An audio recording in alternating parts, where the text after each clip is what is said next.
नमस्ते. पवार गणेश, साखरवाडी पिंपळवाडी सुरवडी हद्दी इथे संध्याकाळी 8:30च्या दरम्यान बिबट्याने कुत्र्यावर हल्ला केला आणि हल्ला करून ऊसात बिबट्याने ते शिकार नेली. हे कुणी पाहिलं म्हणजे किती वाजता? कुत्र्याचा आवाज झाला मोठा.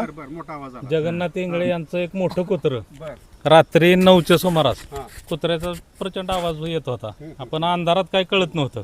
अंधारात त्यांनी ऊसाच्या दिशेनं मोठं ऊसाचं क्षेत्र येतं हा. आणि त्या ऊसात ते कुत्रं मोठं ओढत नेलं त्यांनी. बर असा आवाज येत होता मोठा, पण भीतीमुळे कोण काय बाहेर आलं नाही. आणि मग कुत्र्याचा आवाज बराच तासभर चालू होता रात्री. या आधी कधी बिबट्याच्या इकडे वावर झालता का? नाही पूर्वी निंबोर हद्दीत एक झालेलं घटना होती की ते वाहनाला धडकून हे झालं, पण त्याच्यानंतर काय कधी ऐकण्यात नव्हतं. नाही नाही. आणि आता सकाळी मग आम्ही ते सगळं बघितलं तर तिथं ठसे उठलेले त्याचे पायाचे. मग वन विभागाला कळवलं. वन विभागाचे अधिकारी प्रधान साहेब या ठिकाणी आले. त्यांनी ते ठसे पाहिलेले. आता त्यांची जी माहिती कुत्रं सापडलं का? कुत्र्याचं काय झालं पुढे? नाही, कुत्र नाही. आता आम्ही यांचा फोन आल्यानंतर ताबडतोब आम्ही घटनास्थळी पोहोचलेलो आहोत आणि त्याच्यानंतर समक्ष जागेची पाहणी केली की त्यांनी त्या शेतकऱ्याने सांगितल्याप्रमाणे त्या जागेची कुत्रं ओढून नेलेली जागा व ती ज्या ठिकाणी ऊसामध्ये नेली त्या ठिकाणी जागेची पाहणी केली असता त्या ठिकाणी चिखलामध्ये काही ठसे स्पष्ट असे 2 प्रकारचे ठसे आम्हाला मिळून आले. त्याचे फोटो काढून आम्ही वरिष्ठ कार्यालयाला पाठवलेले आहेत आणि त्याच्यानंतर पुढे शोध घेतला असता आम्ही त्या कुत्र्याचं फोटो मागवावं लागलेलं नाही. हां, तर वरिष्ठ अधिकाऱ्याकडून आम्हाला बिबट्या आहे का तरसाचा आहे अशाबाबत आम्हाला कन्फर्म झाल्यानंतरच आम्हाला तुम्हाला काय वाटतं बिबट्याचं? असं काही सांगता येणार नाही. यापूर्वी सुद्धा या भागामध्ये स्थानिक चौकशी केली असता यामध्ये बिबट्या हे इकडं असं आढळून प्राणी आलेला नाही किंवा कुठल्या वन्य प्राण्यावर किंवा मानवजातीवर हल्ला झालेला नाही.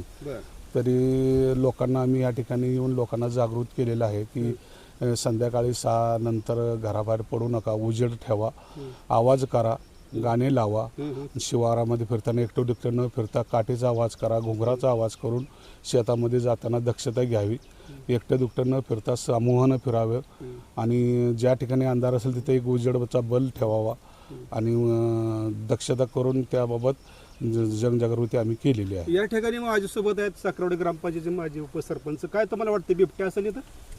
रात्रीचं ते ठशावरनं तर एक अंदाज येतोय आणि साहेबांना पण ते बघितलेले. ते म्हणले ज्यावेळेस ते ठशाचं प्रत्यक्ष साहेब आता आणखीन पाहणी करतील आणि पाहणी केल्यानंतर मग प्रत्यक्ष कशाचे ठसे आहेत ते पाहिल्यानंतरच त्याची माहिती समजेल. तसं आत्ताच लगेच काय सांगता येणार, पण सदृश आहे. कुत्र्याच्या गट्ट्यावरून हा, कुत्रं बरंच मोठं कुत्रं 20-25 किलोचं तरी अंदाजे कुत्रं असेल. मोठं पाहिलं तर कुत्र्याचे वन आहे तिथं, ते ठसे आहेत. अस्पष्ट काय ठसे आहेत.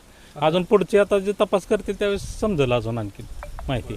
त्यासाठी आता साहेब आलेले आहेत. साहेबांनी आता प्रत्यक्ष पाहणी केली आणि सगळ्यांना आता मार्गदर्शन केलंय कसं कसं राहायचं, काय करायचं त्या पद्धतीने आता चालू आहे.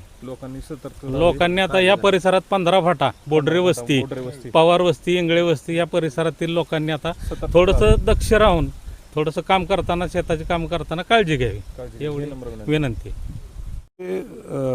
स्थानिक आता ह्या साखरवाडी, बिकरवाडी, रावडी, पाडेगाव भागामध्ये स्थानिक चौकशी केली असता सरपंच, पोलीस पाटील यांच्याशी ह्या शिवारामध्ये कधी बिबट्या हा प्राणी दिसला बी नाही आणि कुठले हल्ले बिल्ले झाले सुद्धा नाही. पण या भविष्यात सांगता येत नाही की ह्या भागामध्ये आला असेल तर त्याची ठशावरनं तपासणी चौकशी करून आम्ही पुढील कारवाई पकडण्याची त्याची तरतूद करू आम्ही.